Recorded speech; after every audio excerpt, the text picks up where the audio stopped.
Dans les couloirs de l'Élysée, il se murmure que c'est un signe du destin. Que ce soir-là, le sort a joué en faveur du président,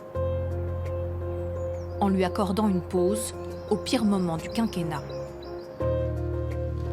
Ce 15 avril, Emmanuel Macron s'apprête à enregistrer son adresse à la nation. Une allocution très attendue, l'espoir d'une sortie de crise après 5 mois de gilets jaunes.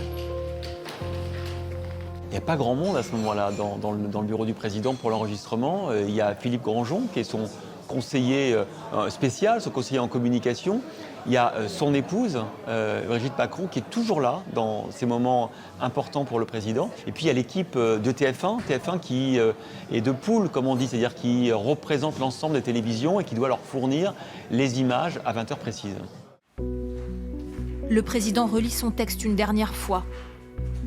Il n'a pas le droit à l'erreur. Après des semaines de grands débats, les Français attendent ses propositions. Françaises, Français, face caméra, mes chers compatriotes, il délivre ses premières réponses. Mais ses conseillers ont déjà la tête ailleurs. Une nouvelle information se propage. La cathédrale Notre-Dame est en feu.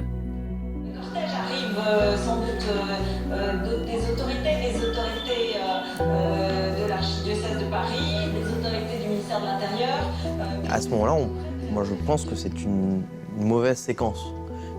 Parce qu'il va falloir refaire une nouvelle allocution, qu'il va y avoir des nouvelles attentes et que c'est pas forcément la meilleure des manières qu'on voulait conclure le grand débat.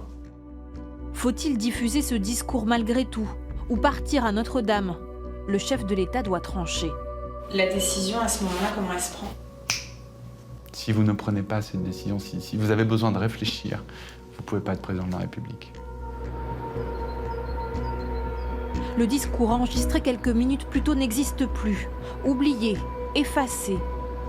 Consigne a été donnée de supprimer ces images. Heureusement que ce discours n'a pas été diffusé. C'était pas un très bon discours.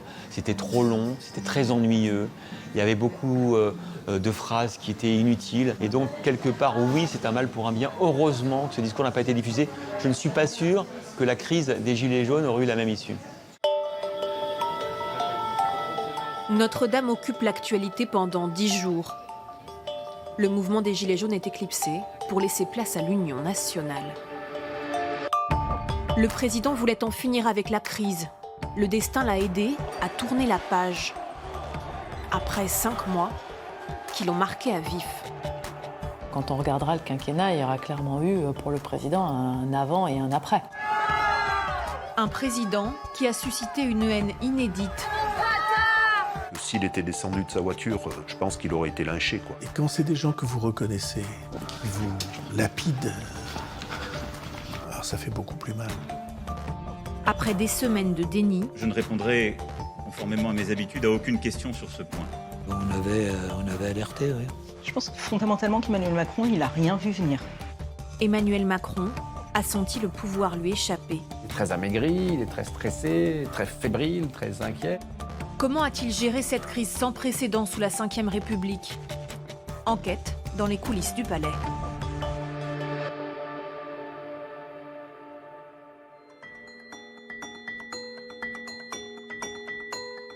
Buenos Aires, la capitale du monde hispanophone. Ses grandes artères, ses gratte-ciel, son fleuve. Ce 28 novembre 2018, il flotte comme un parfum d'été.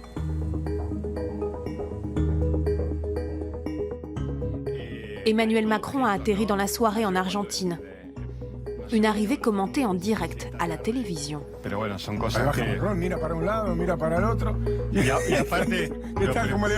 Imagínate la photo en los diarios de Francia, Macron justamente dándole la mano a un hombre que tiene el color del chaleco con los estándares. Après 3 semaines de conflit, le président espère s'offrir un peu de répit.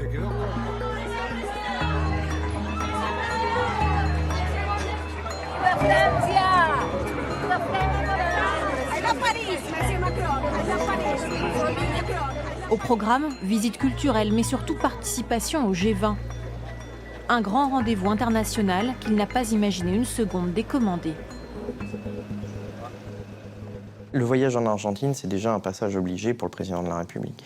Il y a une préparation de plus de 6 mois, 7 mois avant ces déplacements. Donc le président de la République se doit d'être là. Et donc il part, mais aussi il part avec la situation politique française en tête. 11 000 kilomètres de distance, 4 heures de décalage horaire avec la France, qui va connaître un samedi noir. Ce 1er décembre, Emmanuel Macron a passé la nuit dans cet hôtel de Buenos Aires. Il reçoit les premières alertes à 7 heures du matin. Il est 11 heures à Paris. L'acte 3 des Gilets jaunes dégénère. Il va découvrir petit à petit, au fur et à mesure de la journée, des images de ce qui se passe à Paris.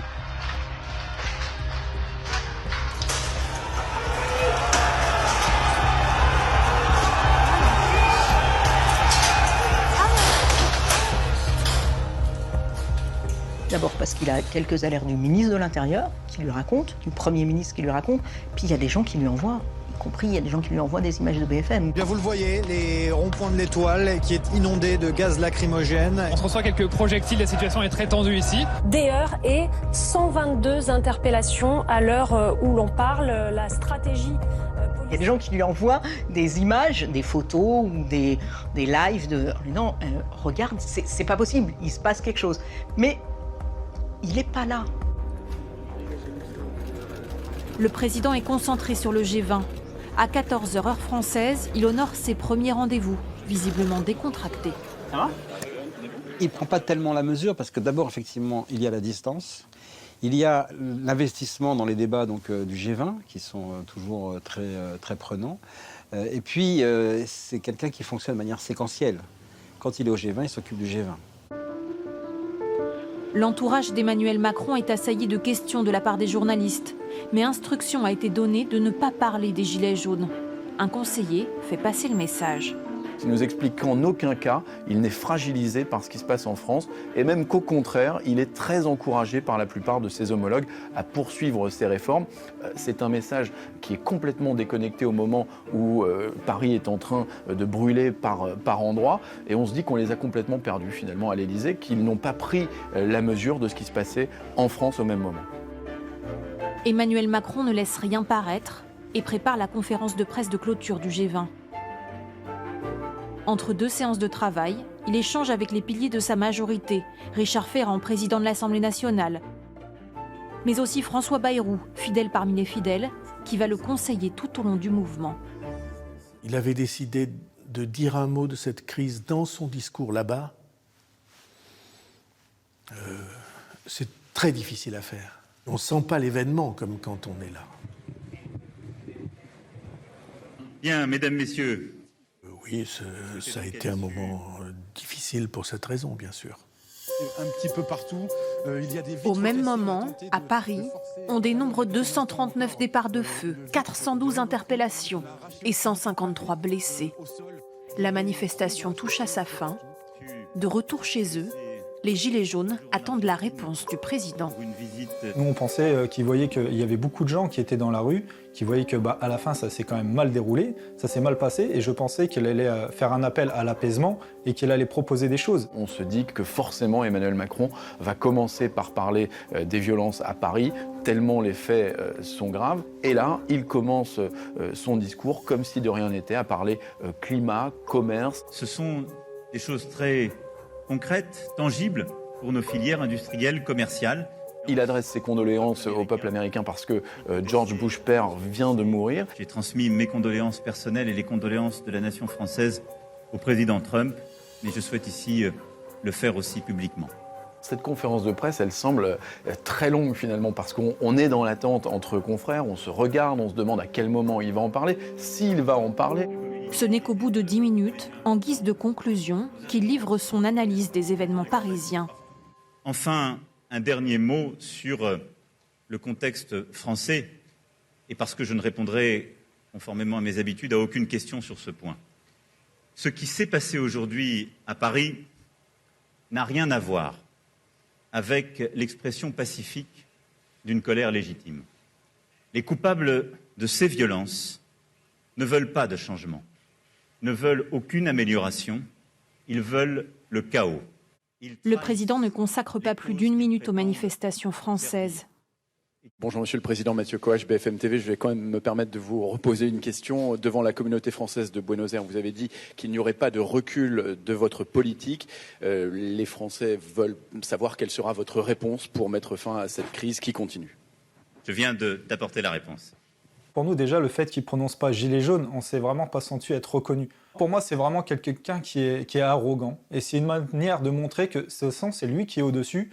Et en fait, ce qui se passe en dessous, c'est pas grave. Il a décidé de faire ça, il le fera. Donc là, il a donné une réponse, c'est bon, on passe à autre chose. Le vol retour dure 12 heures. À bord de l'A330 présidentielle, tout est conçu pour qu'Emmanuel Macron puisse continuer à gouverner le pays, même à 10 000 mètres au-dessus de l'Atlantique. Une salle de réunion insonorisée avec une table de conférence accueille jusqu'à 12 personnes. Une salle de communication aussi sécurisée que son bureau de l'Élysée permet l'envoi de messages cryptés. Ce soir-là, un militaire chargé des transmissions lui montre les dégradations à l'intérieur de l'Arc de Triomphe.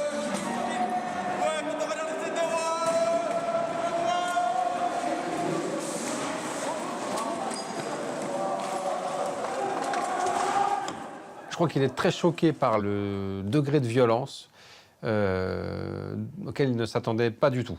Le fait qu'on se soit attaqué à un symbole de la République, un monument en l'honneur des morts de la guerre, qu'effectivement des statues d'hommages républicains soient détruites. Évidemment, tout cela, en tant que président, il le prend comme une violence supplémentaire et une attaque directe sur les institutions de l'État et de la République. Et comme il en est le président, au premier chef, c'est une attaque aussi contre lui-même. L'atterrissage est brutal. Le chef de l'État va réaliser que le pays est au bord de la révolution.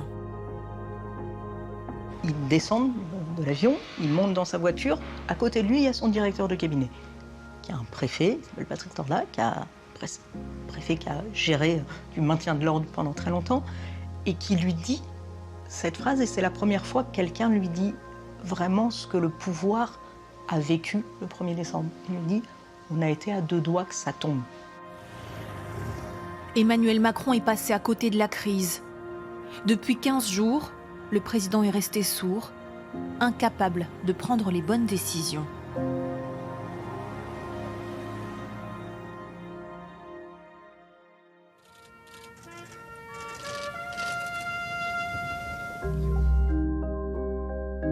Le fossé s'est creusé à l'automne, lors du centenaire de l'armistice. L'itinérance mémorielle, ce long périple à travers les champs de bataille de la Grande Guerre, devait pourtant rapprocher Emmanuel Macron des Français. Mais à Verdun, 10 jours avant la première manifestation des Gilets jaunes, la réponse du président est un peu légère. Regardez le carburant, c'est une... Alors, je vais finir au carburant, mais le carburant, c'est pas Bibi. Sourire aux lèvres, le président a l'air confiant. Et même si les paroles d'un retraité, militant Les Républicains, sont prémonitoires... Sentez le malaise qui monte de Paris. Je le sens, sentez-le. Moi, j'agis, parce que vous allez le sentir le 17 novembre. Vous allez le sentir en France. Je le sens chaque jour. Gros malaise. Il pense alors que la grogne est éphémère. Je pense fondamentalement qu'Emmanuel Macron, il n'a rien vu venir. Il faut toujours se souvenir qu'en fait, ce n'est pas un élu local. Il n'a pas passé des années comme on a l'habitude en France d'avoir des premiers ministres ou des présidents de la République qui ont commencé par être conseiller général, conseiller départemental, conseiller régional, maire de leur commune, et donc ont plein de capteurs, et puis ils sentent un peu le pays par ça. Lui, il n'a pas ça. Emmanuel Macron n'a pas pris la mesure de la crise, malgré les alertes de plusieurs proches.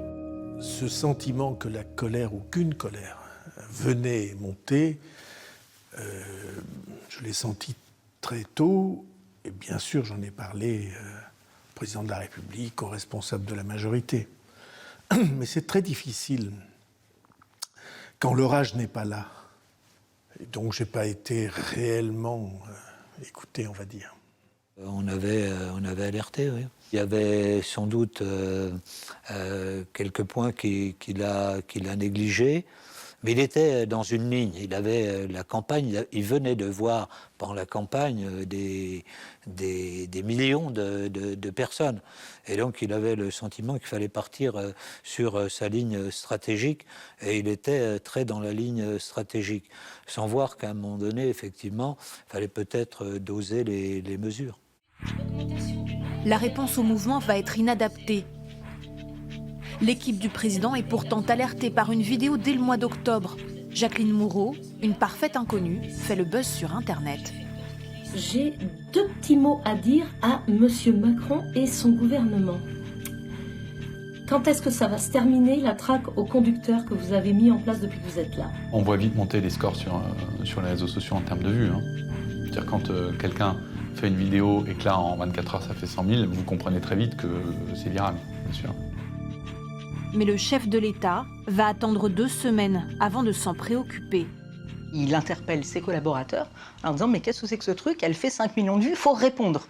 Donc là, lui, il voit qu'il faut répondre. À un moment donné, il envisage même de répondre lui-même avec son téléphone en l'espèce de vidéo selfie. Autour de lui, les gens lui disent « Non mais c'est rien, non seulement il ne faut pas faire ça, vous êtes président de la République », mais autour de lui, il n'y a que des gens qui disent « Ah c'est rien du tout, cette vidéo, c'est rien, il ne faut pas répondre ». Autour de lui à l'Élysée, Ismaël Emelien, Stéphane Séjourné, Sylvain Faure, Sibeth Ndiaye, ceux qui l'ont accompagné pendant la campagne et tout au long de sa première année au palais. Ils sont très contents d'eux-mêmes. On a tout fait, certains disent même en boutade, des gens haut placés, mais qu'est-ce qu'on va faire maintenant? On a fait tout le programme en 1 an, qu'est-ce qui va nous rester à faire? Il y a cette espèce de sentiment de dire on a réformé, on a changé, on a donné une nouvelle impulsion, on a régénéré l'image du président dans le monde, on a vraiment fait la révolution d'Emmanuel Macron. Personne ne voit venir un mouvement social d'importance. Il n'y a pas trop d'inquiétude au début. Alors évidemment, il y a une grogne, il faut pouvoir y répondre. Et puis, on laisse passer en quelque sorte les choses à ce moment-là. Pas question qu'Emmanuel Macron parle directement aux Gilets jaunes. Le président demande alors à la secrétaire d'État à l'écologie, Emmanuelle Wargon, novice en politique et nommée 2 semaines plus tôt, de répondre à la vidéo sur le même mode. Alors je ne suis pas à Paris, je suis allée voir mon fils qui à ce moment-là est étudiant à Londres. Et donc je suis dans sa chambre d'étudiant à Londres avec mon smartphone, ressemblant à rien pour être honnête.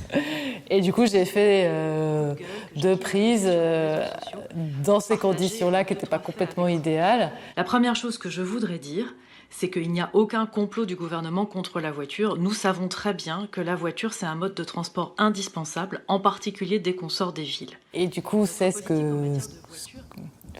à quoi ça ressemble, c'est-à-dire un truc assez spontané, pas du tout préparé, j'ai pas d'équipe autour.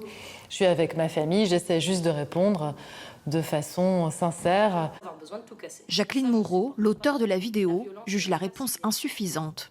À ce moment-là, le président est très royaliste. Voilà, il se prend pour le roi.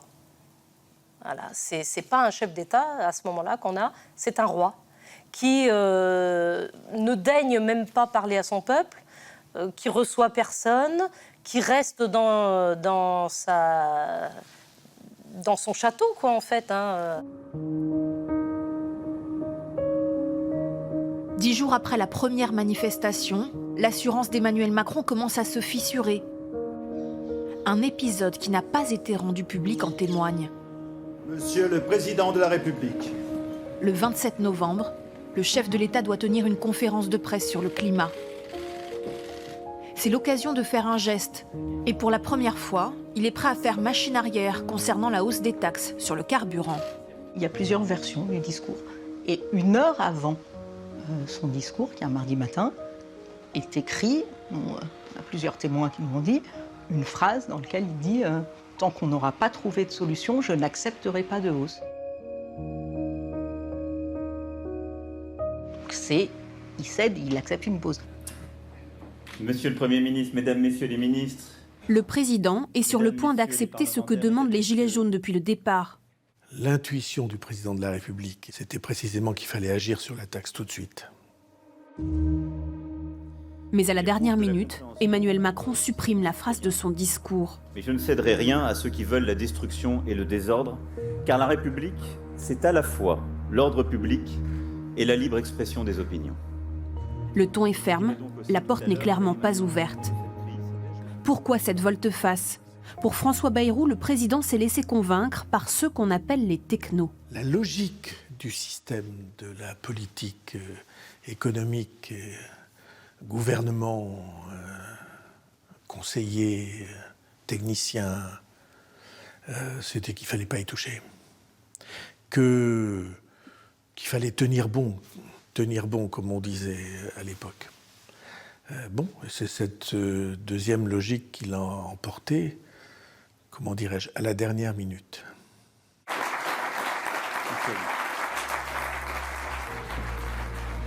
Là, à ce moment-là, il y a des divergences d'analyse. Il y a le fait que Emmanuel Macron comprend qu'il faut peut-être un peu, lever le pied, envoyer quelques signaux pour essayer de faire baisser la tension. Et il y a Édouard Philippe qui, lui, veut continuer sur la ligne et qui consiste à dire qu'il faut quand même rester dans la trajectoire budgétaire. Si le chef de l'État a commencé par suivre son Premier ministre, il va rapidement comprendre que la crise est plus profonde. Emmanuel Macron va réaliser la haine qu'il suscite lors d'un déplacement.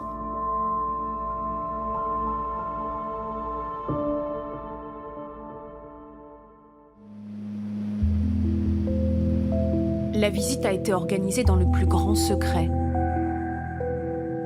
À 16h, ce mardi 4 décembre 2018, le Falcon présidentiel s'apprête à atterrir sur le petit aérodrome du Puy-en-Velay, où une préfecture a été incendiée 3 jours plus tôt. Personne n'est au courant de la venue d'Emmanuel Macron, pas même le personnel de la tour de contrôle. Le président, quand il se déplace discrètement. Il sait qu'il est l'ennemi public numéro 1, si j'ose dire, pour les Gilets jaunes. Sa sécurité craint des attaques personnelles contre Emmanuel Macron, d'où un maximum de mesures de précaution autour de son déplacement. Mais dans ce territoire rural, les nouvelles se propagent rapidement. En approche de l'aérodrome, le Falcon ne passe pas inaperçu. Gilbert, parapentiste, se branche par curiosité sur les fréquences avions. Il entend le pilote annoncer l'atterrissage au contrôleur aérien.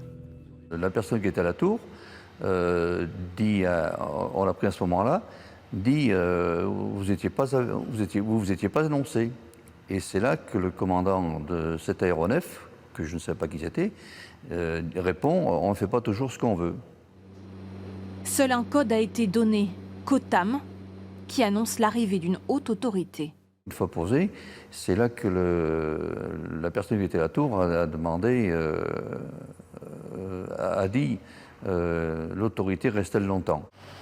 Le mot se passe entre les employés de l'aéroport. C'est bien Emmanuel Macron qui vient d'atterrir au Puy-en-Velay.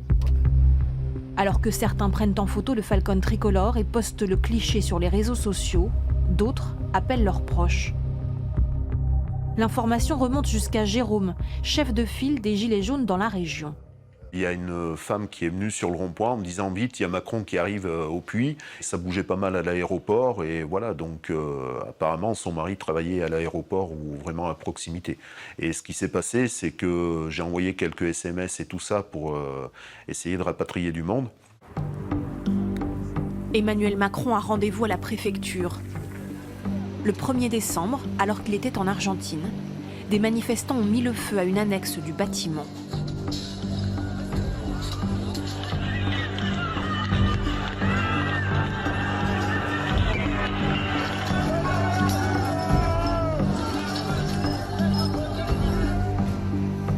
Le chef de l'État est venu soutenir les employés traumatisés. Et il s'est retrouvé face à des fonctionnaires qui avaient décidé de donner leur vie au service des autres, de travailler à l'intérêt général et qui avaient été mis face à une violence absolue, allant jusqu'à enfermer des gens dans une préfecture et d'y mettre le feu. Quelqu'un m'a regardé et m'a crié « Vous allez tous griller comme des poulets », alors qu'ils empêchaient les pompiers d'arriver. Ça le choque particulièrement ? Je crois que oui. Le président ne se doute pas qu'à l'extérieur de la préfecture, une trentaine d'opposants viennent d'arriver. Ils ont deviné où il se trouvait. Il y avait un peu de tout, en fait. Il y avait des gilets jaunes, il y avait aussi des familles avec des enfants, des mamans avec des enfants en bas âge, là au milieu, quelques personnes éméchées, enfin, il y avait un petit peu de tout. Le service d'ordre va devoir improviser face à une situation très périlleuse. 7 véhicules composent le convoi présidentiel. Emmanuel Macron est en deuxième position derrière la voiture ouvreuse. On le voit ici baisser sa vitre et saluer la foule.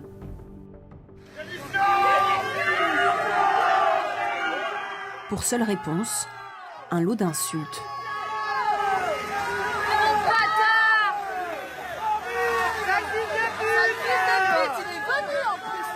Le président de la République, ils pensent toujours que les gens les aiment.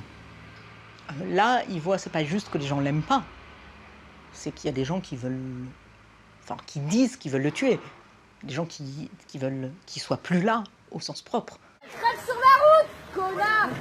Le moment où vous entendez, quand vous êtes dans une voiture, des gens vous dire crève, c'est plus qu'un choc. Enfin, ça déstabilise. C'était des gens qu'il reconnaissait, comme ceux qu'il avait rencontrés, comme ceux qu'il avait croisés, comme ceux dont il avait croisé le regard. Et quand c'est des gens que vous reconnaissez, qui vous ciblent, maltraitent, vilipendent, lapident, alors ça fait beaucoup plus mal. Surtout que la violence va monter d'un cran. En pleine heure de pointe, le convoi présidentiel se retrouve bloqué dans les embouteillages. Au bout de cette rue, la 5008 du président, vulnérable. Il va falloir rendre des comptes, les gars! Il va falloir payer! Fait rare, 3 hommes du GSPR doivent continuer à pied pour protéger le véhicule blindé. On va dire que ça n'est pas habituel. Le cortège, il doit être fluide, c'est-à-dire qu'il ne doit pas connaître d'arrêt. Il s'arrête, peut-être aussi que c'est une décision avec le DDSP du président qui dit on est dans une petite ville de province, je veux respecter la circulation. Il aurait, à mon sens, mieux valu ne pas s'arrêter, voire choisir un autre itinéraire. Le cortège repart, mais les manifestants sont toujours à ses trousses. Ça va vous coûter cher, les gars! Ça va vous coûter très cher, les gars!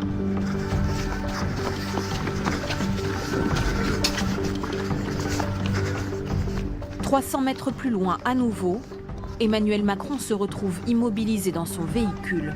Et dans la voiture, celle-là! Allez, là! Un des agents de sécurité est prêt à utiliser la valise Kevlar, une valise par balle. Il faut protéger la vie du chef de l'État, mais pas seulement. Il protège l'image du président, en évitant qu'on puisse amener une image d'un président qui se sauve ou qui n'a pas été à l'écoute ou qui soit touché ou pour lequel le véhicule soit l'objet de jets, etc. Pour échapper aux poursuivants, le convoi franchit la ligne blanche. Il roule à contresens.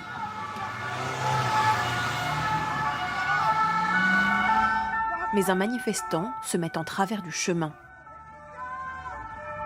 On voit ici Roger, gilet jaune sans emploi, taper sur la vitre arrière du président. Il fallait que j'attrape les véhicules, je ne savais pas dans quel véhicule il était, moi.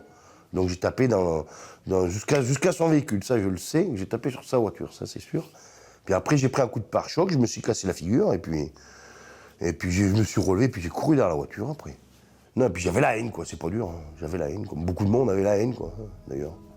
S'il était descendu de sa voiture sans service d'ordre comme il avait, je pense qu'il aurait été lynché, quoi. Là, il a vraiment pris conscience qu'il avait tellement poussé les gens à bout que sa vie était en danger, quoi. Je pense qu'il l'a vécu douloureusement et que ça a été pour lui un moment clé.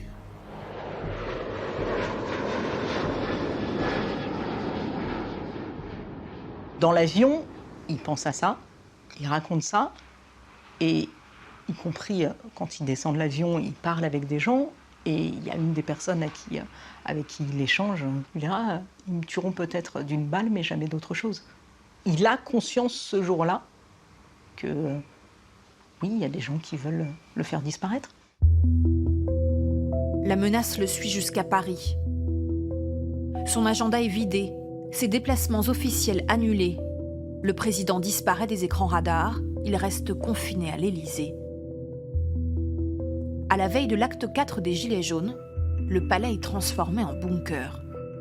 Pour arriver, y compris nous-mêmes à l'Élysée, c'est un parcours du combattant. Il faut prévenir en amont, arriver à 2 checkpoints, montrer ses badges, se faire accompagner par des forces de sécurité pour traverser des avenues complètement désertes.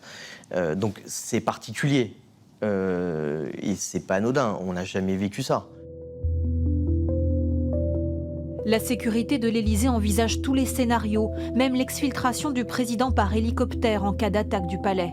Il y a des informations qui circulent selon lesquelles les plans des égouts du quartier autour de l'Élysée circulent sur Internet et que donc le palais présidentiel pourrait être l'objet d'une attaque de la part d'assaillants gilets jaunes par les égouts. On demande aux collaborateurs du président de vider leurs ordinateurs, de vider tous les documents confidentiels qu'ils auraient pu laisser, soit dans leur machine, soit dans leur bureau. Il y a des conseillers du président qui clairement craignaient pour leur vie. Et d'ailleurs, il y a beaucoup de conseillers qui se sont mis à paniquer pendant la semaine qui précède à la manifestation du 8 décembre et qui ont sollicité le chef de cabinet, directeur de cabinet pour dire mais qu'est-ce qui va se passer? Est-ce que je peux bénéficier d'une protection policière?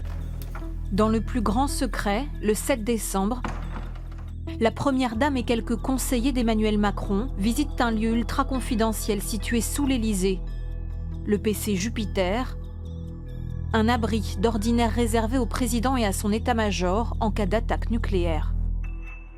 Vous avez Brigitte Macron, les conseillers, les collaborateurs, certains employés de l'Élysée qui déambulent dans ce lieu qui doit être un des lieux les plus secrets de la Ve République et qui jamais, au grand jamais, n'avait été arpenté par des civils. Le président mobilise la DGSI pour infiltrer le mouvement des Gilets jaunes. Une cellule de renseignement est même constituée au sein du palais. On se demande à l'Élysée s'il n'y a pas une influence étrangère. On pense à une influence russe ou alors une influence de Steve Bannon, l'ancien conseiller de Donald Trump. Et donc, pour vérifier ces allégations, ces intuitions de l'Élysée, il y a des services effectivement qui ont été mobilisés.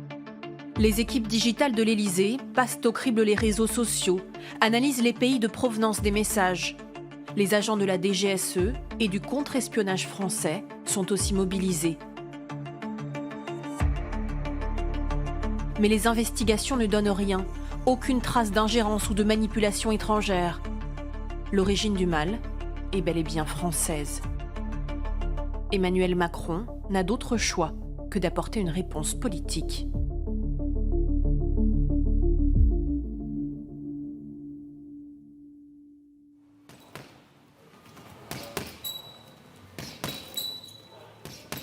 Dans la salle de sport située sous l'Élysée, Emmanuel Macron travaille son uppercut. Au plus fort de la crise, en ce mois de décembre 2018, le chef de l'État ne ménage pas ses adversaires sur le ring. Il se met à pratiquer la boxe avec les gardes du corps qui jouent le rôle de sparring partner, peut-être parfois d'autres conseillers, mais souvent c'est les gardes du corps qui sont des policiers aussi entraînés. Et c'est un peu en fonction de la puissance de gérer de la joute est aussi un peu en fonction de l'état d'âme, quoi. Donc c'est vrai qu'il y a eu certains jours où ça a cogné plus fort que d'autres parce qu'il fallait aussi passer les nerfs. Sur le ring, comme dans le bureau présidentiel, la tension est palpable. Je crois qu'Emmanuel Macron, qui est quelqu'un de plutôt sûr de lui, je crois qu'il n'a jamais, au grand jamais, été si bousculé, et ses visiteurs le disent, il est très amaigri, il est très stressé, très fébrile, très inquiet. Il en vient même à saisir le bras de Gérard Larcher, le président du Sénat, qui le visite en lui disant « Vous ne me laissez pas tomber ». Ça montre bien qu'on a un président au bord de la crise de nerfs. Emmanuel Macron joue son mandat. Même les sénateurs pensent que la République peut vaciller. Certains se sont vus avec des élections générales au mois de juin, avec un départ du gouvernement, et voire même un départ du chef de l'État. Le successeur officiel du président, si jamais il était amené à quitter son poste, c'est le président du Sénat. Est-ce qu'on y a pensé ici à ça? Ça a été dit ouvertement. Je pense que l'hypothèse a été pensée et évoquée ici même dans cette maison d'une possibilité d'une crise de régime réel. Le 8 décembre, alors que les blindés de la gendarmerie opèrent à quelques mètres de l'Élysée pour repousser les casseurs, ici à 100-200 mètres peut-être de l'Arc de Triomphe, vous les voyez, ces blindés qui commencent à rouler plutôt à vive allure. Les casseurs, les manifestants ont été déplacés par les CRS et désormais ils viennent d'incendier une voiture. Le président revoit toute sa stratégie. Il convoque un cercle très restreint, des adeptes de la politique à l'ancienne. Sont conviés Richard Ferrand, président de l'Assemblée, et Jean-Paul Delevoye, ministre sous Jacques Chirac. Philippe Grandjean, ancien secrétaire confédéral de la CFDT, et François Bayrou participent, eux, par téléphone. Vous êtes devant l'incendie. Devant l'incendie, il faut faire ce qu'il faut. Avec des lances à incendie, ça ne suffit pas, Canadair. Il s'agit effectivement de montrer en espèces sonnantes et trébuchantes que le président a compris qu'il avait été sérieusement secoué par la plus grave crise sociale des dernières années. Et donc maintenant, il le sait, le président, il faut payer. Emmanuel Macron n'a prévenu ni Bercy, ni Matignon pour ne pas être court-circuité. Je sentais que les autorités économiques et financières ne seraient pas, et peut-être même l'appareil de l'État, ne seraient pas absolument enchantés. Mais ce n'était pas eux qui risquaient leur peau. Le président de la République leur a dit, je crois, sans la moindre ambiguïté. Il a dit que ils étaient gentils, mais que c'était lui qui était en première ligne. Annulation de 2 réformes, augmentation du SMIC, défiscalisation des heures supplémentaires. Emmanuel Macron est prêt à mettre 8 milliards sur la table. Il prépare son adresse à la nation. Juste avant l'allocution, quand il a tout bouclé et que le texte est rédigé, à la main, il va appeler 3 ministres, à l'époque Benjamin Griveaux, Gabriel Attal et Madame Pénicaud. Simplement, la liaison est très mauvaise et donc ils n'ont le temps que d'échanger quelques mots. Les ministres n'auront pas plus d'explications. Emmanuel Macron livre le détail des annonces à la télévision. Le salaire d'un travailleur au SMIC augmentera de 100 € par mois dès 2019, sans qu'il en coûte 1 € de plus pour l'employeur. France Inter.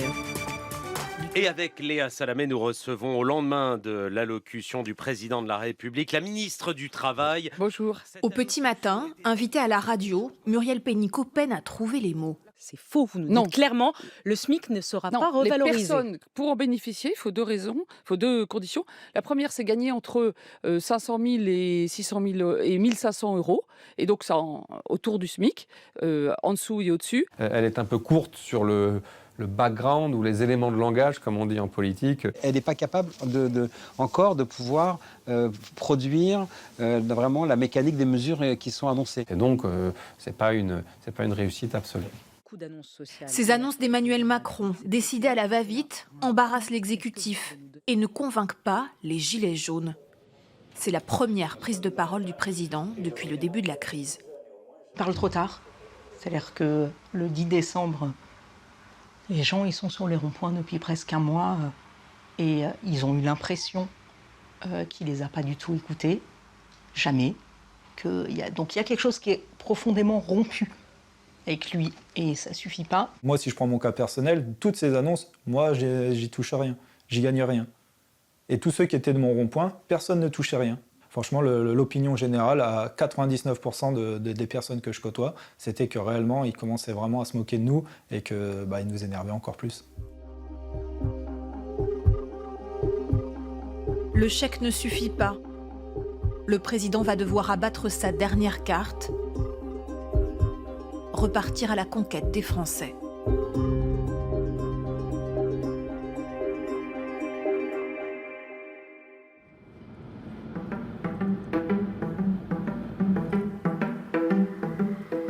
C'est cette petite commune de 3600 habitants, au cœur de la campagne normande, qu'Emmanuel Macron a choisi pour commencer son tour de France. Le chef de l'État est persuadé qu'il doit repartir sur le terrain et investir l'espace médiatique pour répondre aux gilets jaunes. L'idée du grand débat, c'est d'abord l'idée du président lui-même. Les collaborateurs, eux, n'étaient pas forcément très positifs sur cette idée. Quand on a parlé de grand débat au mois de décembre, j'étais plus que circonspect au regard de ce qui se passait chaque samedi, quant à l'opportunité, la capacité, la faisabilité de ce grand débat. On voyait mal comment ça allait être organisé, on ne savait pas quel était le débouché politique. Je pensais assez personnellement qu'il n'y aurait personne dans ces grands débats. Emmanuel Macron veut aller au bout de son projet et le mener comme il l'entend. Mais l'organisation est confiée à la Commission nationale du débat public et sa présidente, Chantal Joanneau, veut imposer des règles strictes. C'était un débat éminemment politique et fondamentalement politique. Or, nous, on est une autorité indépendante, on est totalement neutre, on est totalement impartial et ni de près ni de loin, on ne peut être utilisé à des fins politiques. Chantal Joanneau, c'est une nomination d'Édouard Philippe. Mais rapidement, il y a de la tension avec l'Élysée parce qu'Emmanuel Macron, il a envie de s'en occuper lui-même du grand débat. Le 7 janvier, le salaire de la présidente de la CNDP est révélé dans le quotidien La Lettre A. Avec 176 000 € à l'année, elle touche près de 14 600 € bruts par mois, un montant qui crée la polémique. Quand ça sort et quand je vois l'ampleur que ça prend, très honnêtement, je ne suis pas née de la dernière pluie, j'ai fait assez longtemps de la politique, donc on se doute bien que derrière, il y a aussi une démarche à caractère très politique. À savoir, peut-être... De mettre à l'écart la commission nationale, ou en tout cas de justifier son retrait du dispositif. La fuite de salaire, c'est un grand classique de la presse. C'est quand on veut couper la tête de quelqu'un, on sort son salaire ou autre chose, et puis la personne est disqualifiée. Mais de qui ça pourrait venir ? Proche du président de la République, ça paraît assez probable. L'ancienne ministre des Sports est contrainte de se retirer du grand débat. L'Élysée dément toute implication, même si la situation les arrange. Chantal Joanneau est une femme de qualité. La commission du débat public est une commission qui est utile dans bien des cas, mais je le redis, elle n'était pas adaptée à ce que le président de la République attendait. Le président remplace Chantal Joanneau par 2 membres de son gouvernement, Emmanuel Wargon et Sébastien Lecornu, qui sont encadrés par des garants. Il demande au ministre des collectivités territoriales de préparer des fiches ultra détaillées pour chaque grand débat. Dernier plan social de la région, accès à Internet dans un village normand. Le chef de l'État révise jusqu'au dernier moment.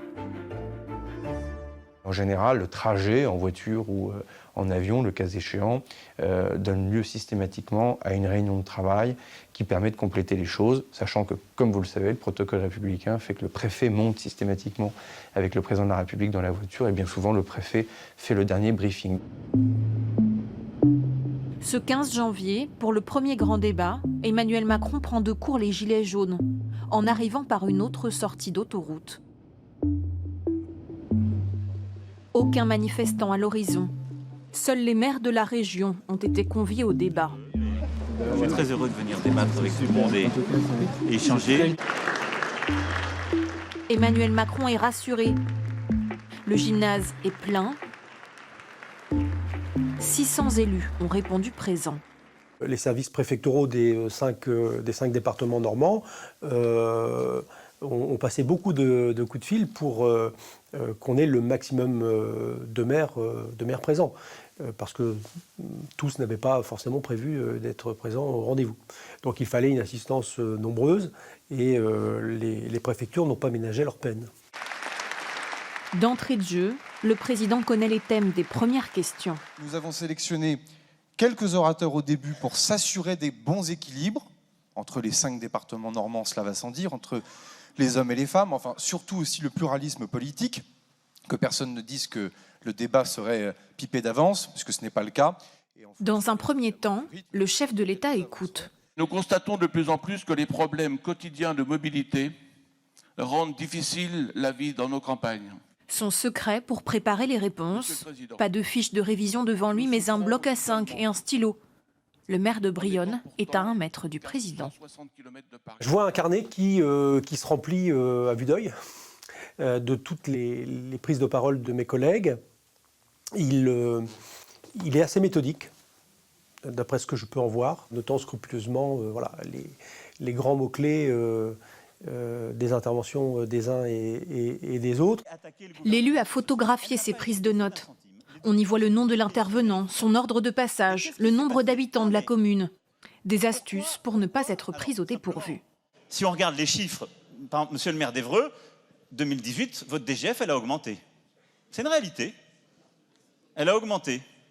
Je ne vois pas le maire d'Évreux. Bah, il est parti. C'est dommage, parce il m'avait demandé il m'avait interpellé. Donc Après un début très cadré, Emmanuel Macron prend ses aises. j'ai enlevé ma veste, j'ai chaud. Et quand il n'a pas la réponse à une question très technique sur le métier de géomètre, il utilise l'humour comme parade. Bon, après, je ne vais pas vous mentir, on va regarder le sujet du géomètre topo et du géomètre expert. Parce que là, je ne l'ai pas en jambes, celle-là. J'en ai beaucoup, mais celle-là, je ne l'ai pas en magasin.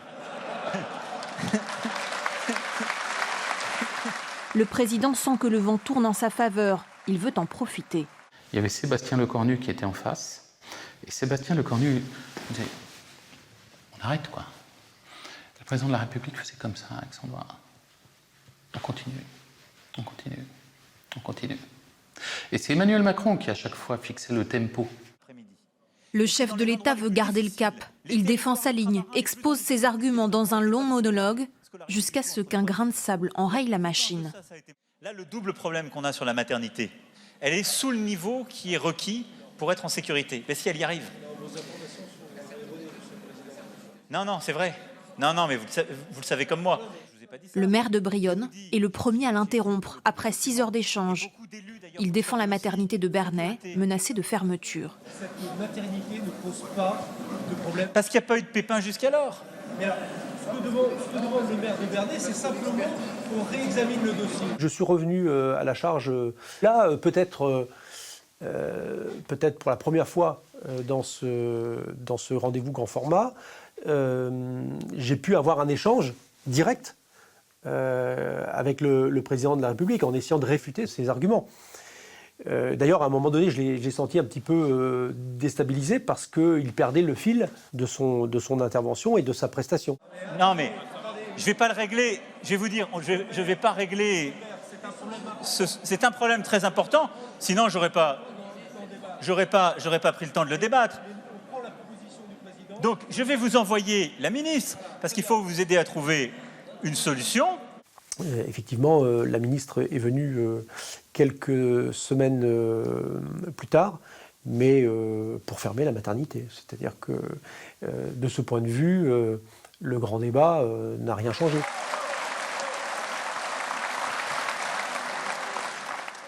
Ça reste, de mon point de vue, une opération de communication, réussie, mais de communication. Le succès médiatique pousse le président à poursuivre l'exercice. En 80 jours, il participe à 14 débats, essentiellement avec des élus locaux. Mais ce grand oral a-t-il sauvé la peau d'Emmanuel Macron? Le feu couve encore sous la cendre.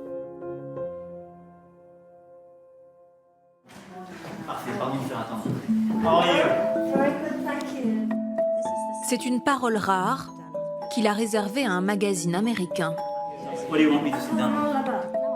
Pour la première fois, 10 mois après le mouvement des Gilets jaunes, Emmanuel Macron est prêt à donner sa vision de la crise. With a French flag. Il y aura clairement eu pour le président un avant et un après. Et maintenant, on est au moment où on veut en tirer les leçons durables dans la manière de gouverner. How much did the Gilets jaunes movement shock you? Look, I think the question is not to be shocked, but to try to understand and address this issue. I think this is part of the reaction of middle classes and working classes we have in democracies. Un mouvement de contestation révélateur de notre époque. Le président n'y voit pas un rejet de sa politique. You still face a lot of people calling you the president of the rich. They call you arrogant. I think this is the French system. In our country, we like leadership and we want to kill the leaders. C'est très compliqué quand on est président de la République de reconnaître de ses erreurs. Et pour Emmanuel Macron, c'est encore plus compliqué. Je crois que ses proches m'ont toujours dit que même s'il avait compris qu'il avait commis des erreurs, et ça a été le cas pendant la campagne présidentielle ou depuis son élection, jamais, au grand jamais, il ne les reconnaît. Dans une partie non filmée de l'interview, le président confie que les Gilets jaunes ont été, d'une certaine façon, très bien pour lui, qui lui ont rappelé qui il devait être. Le président de la République a l'impression de s'en être sorti. Il a l'impression en tout cas, que le plus gros de la crise est fini. My challenge is to listen to people much better than I did at the very beginning. To have a method which is not just to reform for the country, but to reform with the country, which was this method launched with the Great Debate. Le sentiment qu'il a, et qu'il a compris par les Gilets jaunes, c'est que c'est un pays vraiment, vraiment fragile, vraiment émietté, et que une petite étincelle peut le faire flamber, qu'il y a quelque chose à... faut faire attention aux gens. Emmanuel Macron le sait, chaque nouvelle réforme peut être explosive. Il a promis un changement de ton et de méthode pour l'acte 2 du quinquennat.